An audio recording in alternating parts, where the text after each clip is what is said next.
Hey guys, this is Zelron here back again with another video. Today we are going to react to Game Theory's FNAF The Ultimate Timeline. So I'm a very big fan of the Game Theorist. I've been watching all of their FNAF videos. I love them absolutely. I'm a big fan of the FNAF franchise. And so today we're going to react to this Ultimate Timeline Theory. They've basically mashed up the entire thing together. And I'm very excited for this. They've been teasing this video for a long time. So yeah. Anyway, let's get right into it, okay? Today we end the torment. 19 books, 11 games, 8 whole That is a lot. years. That really is a lot. The ultimate FNAF timeline is finally complete. The pieces are in place for us. Now all we have to do is put this story of tragedy, jealousy, and loss back together. I'm really excited for this. I wouldn't say I'm in here from the beginning. I would say if FNAF is going on for 8 years, then I would say have been in the FNAF franchise for about 6 years. So yeah. Hello Internet, welcome to Game Theory, the show that feels like a kid revealing the class project that he's been working on all year. Except here, it's the class project that I've been working on for the past decade of my life. This one is big, my friend. Yeah, okay, decade, never mind. I haven't attempted a timeline video on this franchise since 2018. I've been here. I don't know when what was released and when did I start following game theories, but I've been here because of FNAF, and I had started watching by the time FNAF 3 had come out. So yeah. Days when Mike was the crying child, Afton coming back was actually a surprise, and Fazgoo wasn't a Was it though? I ever thought I'd have to utter. But since the last Fazgoo is just another deal. Massive games, the death and revival of the FNAF movie, and more robot kids than you can shake a staff bot at. It is exhausting trying to keep track of this whole franchise, which honestly is why I'm here today. The lore at this point is complicated. Yes, speculation, it is. So to hopefully make it a little easier for everyone and to give us all a baseline to talk about this franchise moving forward into the future, it's time to reveal my current working FNAF timeline. But just before I do, I just want to explain a couple of things. First, this timeline is massive. Seriously, it is huge. This thing towers over any video project we have ever done on the channel. But when you look at the totality of this franchise, the story of FNAF really boils down to the story of one man. William Afton. His successes, his failures, his rise to becoming co-owner of one of the most successful restaurant franchises in the world, and his eventual fall to the monsters he helped to create, only to then be reborn in a new digital form later. That's why I've decided to split this timeline into 3 main chunks. The foundation of Freddy's, how the business started and how it came into being, the Afton era, William's decades-long murder spree, and post-Purple Guy. Basically modern FNAF. Everything that happens after the pizzeria simulator fire. And because there are lots of new big revelations in this thing that seemingly come out of nowhere, as well as just points I want to talk about further, I decided to dedicate one episode to each chunk. I originally wanted it to be one seamless, continuous video, but it just felt incomplete without some sort of explanation at the end of each one. Once this whole thing's done, I promise I'm gonna merge all the narrative bits into one massive video so you can just skip my explanations. But for now, this just felt like the best, most satisfying, most complete way. I completely agree with this. I completely agree. Still about the story, the broad strokes of the franchise. So in order to make sure that you guys know that I'm not just pulling answers out of thin air, not only am I discussing some of the more controversial bits at the end of each chunk, we're also putting in a handy little graphic in the bottom left-hand corner of the screen, which will show thumbnails, video titles, books, and any other citations that we need throughout the video. So if you wish to understand that specific statement in more detail, you know exactly where we've taken it from. That way you can look into...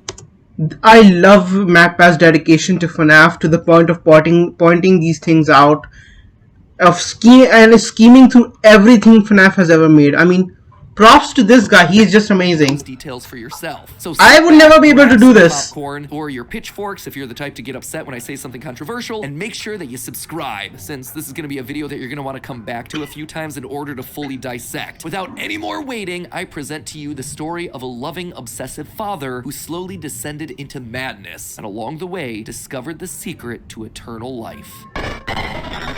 Foundation of Freddy's, okay, chapter 1. The story begins not in the 1980s, or even in the 1970s, but all the way back in the 1930s. It was the throes of the Great Depression, and people were in desperate need of cheap entertainment, especially in Utah, one of the states hit hardest, 4th highest unemployment in the nation, and full of transients. People looking for work in Salt Lake, finding none, and ultimately moving on to find their fortunes out in California. People were tired and they were hungry, but as they traveled, there was one thing that could lift their spirits. A simple roadside attraction called called Fredbear's Singin' Show. The ads were plastered all over town, featuring an animated bear drawn in the popular pie-eyed cartoon style for characters at the time. He resembled cartoons like Mickey Mouse, Felix the Cat, Betty Boop. It immediately said that this, Fredbear's, was a place where you could... I didn't know anything except Mickey Mouse, so... And the price? Yeah. Honestly, couldn't be beat. For 50 cents, you could get food and entertainment as you watched the local trained real-life dancing bear perform on stage. Normally, you only got to see That's dancing cheap. bears at large traveling I mean, circuses. depending on the money that was at that time, I don't know. $1. That's $1 without food. But this was a smaller show, like the type from the Von Brothers or the Robbins Brothers, where tickets would sell for just a mere 50 cents. Watching that bear do tricks on stage brought a glimmer of joy at a time when so much was wrong with the world. The simple show would go on for years, bringing happiness to hundreds of travelers passing through looking for a quick meal. But it left a permanent impression on one little boy, capturing his imagination in a way that nothing else had. One little boy named Billy. Oh. That's his nickname at least, but his parents like to call him William Afton. The bear could dance, it could sing. For decades, William dreamed of recreating that moment of bringing a musical bear to life, but how? William was smart, without a doubt, and he had a keen mind for business, but he wasn't the most creative. How do you make a singing, dancing bear come to life? The best he could do was using rudimentary costumes. William was inspired by the work of Walt Disney, who throughout the 50s and 60s was pioneering the use of mascot suits throughout his theme park. The big innovation? Suits with 5 fingers. This allowed the performers wearing the suits to use their natural arms and hands to interact with the guests, as opposed to the older models where the arms would just hang limply by their sides. Finally, with a simple mascot suit, he would be able to realize his childhood dream. He would be able to bring Fredbear to life. To appeal to the kids, and for copyright reasons, he changed Fredbear from a realistic brown animal to a cartoonish yellow bear with a purple hat and bow tie. But feeling like one character wasn't enough, he added another friend, a yellow bunny. rabbit with a purple vest and matching tie named Bonnie the Bunny. Well, Fredbear was... Oh, so it was originally known as Bonnie the Bunny, not like Spring Bonnie or anything. It was known as Bonnie the Bunny. His first love, Bonnie was extra special because that was his. It was an original character that he had created from scratch. And I do mean scratch. William's hand-sewn costumes were rough with seams and stitches visibly showing, but it was the best that he could do. And you know what? It was just enough. Bonnie and Fredbear would perform on stage to small but enthusiastic crowds. Finally, he was able to deliver fantasy and fun to all the kids, delighting and inspiring them in the exact way that he had been delighted and inspired so many years ago. And things could have ended there. That could have been the end to his story. But that didn't go there. Had it not been for Yeah. one thing. Other people saw the success of his idea, and they wanted in. Enter Chica's Party World, a rival restaurant starring performing animal characters. His idea, except they did it better. William may have been the first, but obviously he wasn't the best. It hurt the prideful William Afton to admit it, but this restaurant was able to do the thing that he always... Wait, was it operated by Henry? ...do. Make the animals actually come to life. All of the performers in this restaurant were robots, simple metal skeletons that were powered by battery packs, but all of them able to freely turn and talk and dance on their own, no human required. It was like magic. Magic that came from the mind of a brilliant creator named Henry. Yep, This Henry. in some small way, had been able to harness the power of life itself. Afton admired him. He was jealous, to be sure, but he also looked upon this man with awe. Off to one side of Chica's Party World was a small cabaret stage featuring an elephant magician. On the other, a hippo known to ramble on and on. That one was more of a joke for the parents. Yeah, he's another level of crazy. A band of characters featuring a yellow chicken thing with a southern drawl named Chica, backed by a band of other country-themed characters, including a pig with a banjo, an upbeat frog from the local swimming hole, and a brown bear with a heavy southern accent. Wait,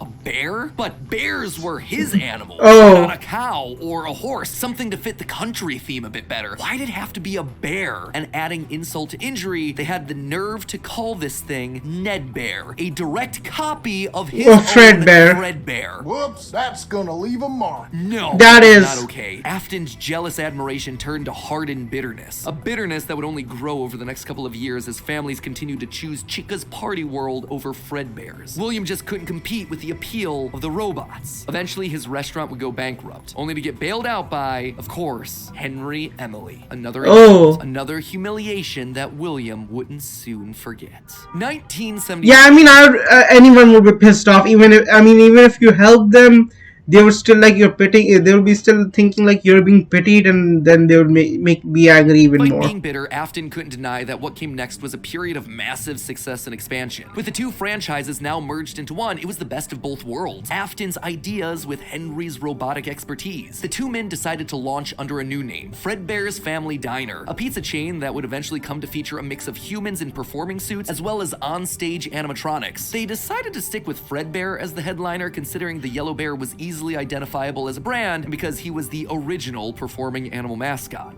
Yeah, that's true. This new restaurant would also see a mix of characters as the two franchises merged into one, with Pig Patch and Happy Frog performing right alongside Fredbear and Bonnie. And as part of this one big Fredbear family, they even got themselves official merch that were released, ranging from masks to magnets. The crappy Mr. Hippo fridge magnet? The Krabby Hippo magnet. That said, not all the characters were winners. The reception to some characters was just mediocre, so they faded away into the dumpster, storage units, and retro budget tech stores of lost nostalgia, waiting for their chance to step back into the limelight if and when a headliner went out of commission. Others, though, would fare much better, like a new Pirate Fox, as well as a blue guitar-playing variant of the yellow Bonnie Bunny. Ultimately, the franchise True. would get so big, it would spawn its own cartoon show, Fredbear and Friends. Business was booming. In the end, Fredbear and Bonnie's popularity would be so strong that they would be able to support the Fredbear's Family Diner franchise all on their own, while also spinning off a new sister location dedicated to their friends. In 1983, Freddy Fazbear's Pizza launched. Oh, It so was they- dedicated home to all this new support. Oh, so it was basically launched alongside the Fredbear. I mean, like, not launched alongside, but it works alongside. I thought it came after Fredbear Diner's closed, but I guess not. Cast of characters: Chica the Chicken, Bonnie the Blue Bunny, Foxy the Pirate, and of course the headliner, a brown Freddy Fazbear. Business was good, and Afton was happy, mostly. It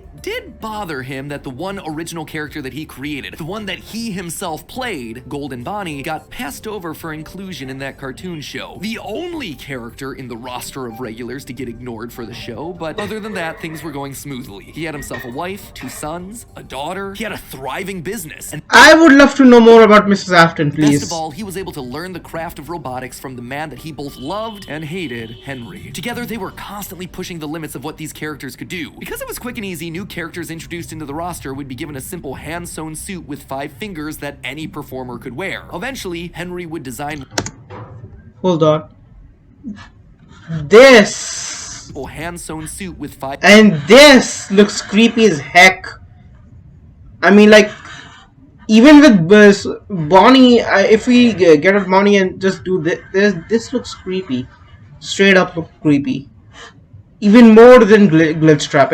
This looks another level of creepy for some reason. I don't know why. fingers that any performer could wear. Eventually, Henry would design one of his signature animatronics for that character, utilizing a divided mouth with either a hinged or sliding jaw design. This was the first generation of animatronics. But why stop there? Afton had big ideas. What if the animatronics weren't just locked to the stage, but could freely roam the restaurant and interact with the kids? What if his mascot suits could become animatronics? What if you could use more than just rigid metallic skeletons? Why not experiment with tubes and wires that would give the animatronics fluidity and flexibility while still providing structure? The possibilities for this technology were endless. Afton fell in love with robotics. He had started with a dream of bringing one simple singing bear to life, but with robots, he had stumbled across the tools that gave him the ability to control life itself. And thanks to Henry, he was practically speedrunning his way to an engineering degree. And while William Wow. admitted out loud, one other thing that kept pushing him forward was the desire to beat his former rival, to prove himself smarter and more capable, to surpass the I'm man a who bit everyone stupid. else considered to be a visionary genius. But pride I mean, that's took a fair. fall, and tragedy was about to strike. Okay, Yeah, that but brings us to it the end didn't of go part one of down the story. too That well. said, at the end of each of these chunks, I want to break down some of the logical leaps that I made, since the more narrative format doesn't give me much of a chance to justify a lot of the big decisions. And admittedly, there are some large leaps in here. Let's just start off with Fredbear's Singing Show, shall we? We know, based on the retro poster that was hidden in Security Breach, that at least at one point, Fredbear was an actual bear. And like I called out in that narrative Oh. segment, dancing bear shows were a real form of entertainment. The only problem is that, timing-wise, none of our main characters would be the people in charge of that business in the 30s and a series of pizza restaurants in the 80s without him just being extremely old. Best case scenario, if Afton's running the singing show when he's 18, that still puts him at nearly 70 when the first pizzeria opens and his murder spree begins. That just Yeah, that's a lot of impossible. logical sense because he doesn't become immortal until his first death in Springtrap. That's why I suspect that Fredbear's Singing Show was either a family business that Afton then carried on to a new generation, or something that he saw as a kid and just wanted to recreate when he grew up. The Fredbear Singing Show thing also starts laying the groundwork for some of the core elements of this story, that Freddy's was a place of fantasy and fun, and that Afton, despite eventually falling to become the heartless serial killer and mad scientist that we know him as, began as someone with good intentions and a love of entertaining kids. He wanted to bring things to life from the very beginning, a theme that recurs a lot for him throughout the rest of the franchise. Next up, let's talk It's about fucked up how it turned out to one be. thing that I keep going back to is the design of Glitch Trap. It's a handcrafted suit. You can see the seams and everything. Yeah. It even has 5 fingers for the performer's hands. It is very much not a Springtrap suit. This is something much more rudimentary. It came at a time before animatronics were a part of the story. That's why I suspect that it was actually the first, predating literally everything. It's also Ooh. a suit that is very personal to Afton. He put his digital consciousness in that form. It's his personal avatar. It's the way that he sees himself. There's also a whole separate discussion to be had here about the habits and rituals of serial killers. So the fact that he's choosing to lure kids and kill them in this particular suit actually says a lot about his emotional attachment to it. So while Fredbear seems to have started as someone else's creation, Golden Bonnie was uniquely Williams, giving him a personal connection. And that's not all. In this whole franchise, only one set of characters have themselves 5 fingers, the Nightmares. Even Golden Ooh. Freddy, Fredbear, was a 5-fingered wearable suit at one point in the story, as we see in this shot from the graphic novel, before he, like everyone else, was turned into an animatronic. This seems to imply that all of the main characters had similar wearable mascot outfits at least at one point in time, and that whoever is having the FNAF 4 nightmares, if they even are nightmares, something that we'll touch on in part 2, saw those mascot suits specifically. Lastly, we have to talk about the elephant in the room. The literal elephant, Orville Elephant, as well as the rest of the mediocre melodies. For a Yeah, while now, you didn't mention that him. mediocre melodies played a much more important role in the story than just being a bunch more animatronics to fill out the roster. Especially Ned. Well, they are which is mediocre. so suspiciously close to Fredbear. And yet, there are 2 key details that we're gonna have to justify with any mediocre melodies mention. One, they're very rudimentary with external battery packs, implying that they come very early in the timeline. And 2, we know that, at minimum, Mr. Hippo does eventually become an official member of the extended Freddyverse. But if these things are Ooh. supposed to be cheap, generic rip-offs, why would you be trying to rip off yourself? You wouldn't. You would be stealing someone else's ideas. So if Afton created Fredbear, there would have to be some rival franchise. The only other person who would likely be ripping him off? Henry. We've talked extensively about how the mediocre melodies are clearly Henry's design aesthetic, so it just has to be him. I don't think Henry's doing this maliciously. He doesn't strike me as the type. He was likely building the robots at the orders of someone else that was running a rival restaurant franchise. But that's enough motivation to start Afton down a path of jealous rivalry, but also begrudging admiration. As the Freddy Files Ultimate Edition says, it's important to revisit the beginning of Henry and William's relationship, so here you go. I think this is where it begins. Also, See. this is future Matt Pat here coming back to add this one in. Seems like the recently released character encyclopedia has backed up all of this speculation. I've had Oh, this it has? in for about a month now, but I've also been holding off a bit to see what wrenches this character encyclopedia might throw into it. And on this particular point, I gotta say, it seems like we might actually have nailed it. They actively call out the suspicious similarities to the main Fredbear crew. Quote from one of the pages: Ned Bear looks like an imitation, altered just enough to avoid copyright issues. I don't know about you, but that seems to imply that we were right on the money. Yep. Knowing all of this, at one point the franchises had to have merged. That's really the only way that you get Mr. Hippo from the rival franchise as part of the Fazbear crew. This also mirrors a lot of what happened in the real-life history of Chuck E. Cheese, with 2 rival restaurants, each with their own casts of characters, merging to become one unified brand. Again, we've gone into that in detail with other videos. Yeah, I had seen that video. But why would I call out the rival restaurant as being named Chica's Party World? Few things Because it was actually. First, we written in know the for a source fact that code? What? location named Chica's Party World exists. It is Yes. mentioned in the source code teasing Yep. sister location, so it is out there somewhere and doesn't fit cleanly anywhere. Second, in the story The Puppet Carver, Chica is very explicitly looped in with the book versions of Pig Patch and Ned Bear, implying that she started as a mediocre melody. Thirdly, her design just fits better with the theme of down-home country animals with southern accents playing the banjo and eating with bibs. And with her being the headliner True. of the show with her name on the restaurant, it would make sense then that when the restaurants merged, she was the one that was added to the main cast of characters while all the other mediocres faded away. It's also why when Freddy's closes after William's killing spree, she's the one to branch back off into her old franchise and is therefore missing in sister location, a detail that's bothered me for years at this point. It might also explain why William decided to stuff his first dead kid into Chica. That one was Henry's creation, not his. Is all of this a big leap? Yeah. Is it connecting a lot of dots that are very spread out across the franchise that I've been holding on in the back of my mind for years? Absolutely. But I think it makes sense. It also serves as a clean answer to a lot of the random threads that Scott's been leaving dangling for years. So with all of that in mind, my friends, we can close the book on the foundation of Freddy's. And don't worry, next week I'll be back to give you Okay, so arguably one of the it will most be next week. confusing Got parts it. of this entire timeline situation. Part 2, the Afton era. I promise. It Yeah, will I'm very excited for the Afton era. There are many questions I I have. am just as eager to get this one out the door as you are to watch it. I promise. You know what else I promise? I promise that we'll actually get to talking about the games. I would have liked to have talked about them in this episode, but there just isn't that much in the games that helps us depict anything pre-Family Diner. Although, let's be honest, this franchise has never been just about the games anyway. Even back in the Yeah. FNAF, we were decoding images and source code that Scott fed us through the website. The modern day books and the clues that we get from those things, now they're What just is that?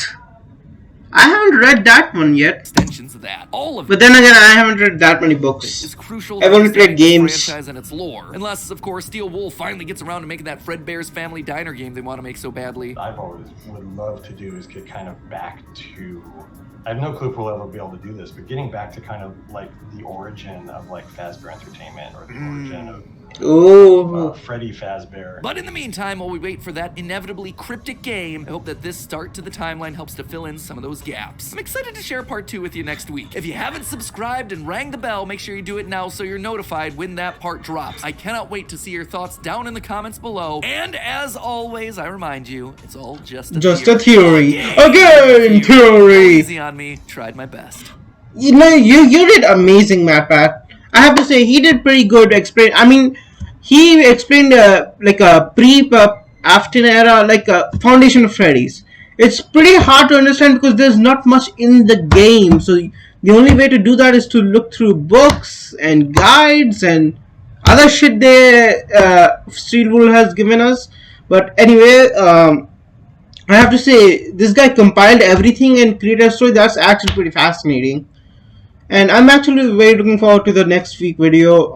It would be like the part 2 of this, I guess. And if it's Afton era, I have many questions about the Afton era. So yeah, I guess I'll be seeing you guys in the next video. I don't know if it will be next week or sometime in a few days, perhaps. Who knows when it will be. Anyway, thanks for watching and like and subscribe, and I'll see you guys in the next video. Bye!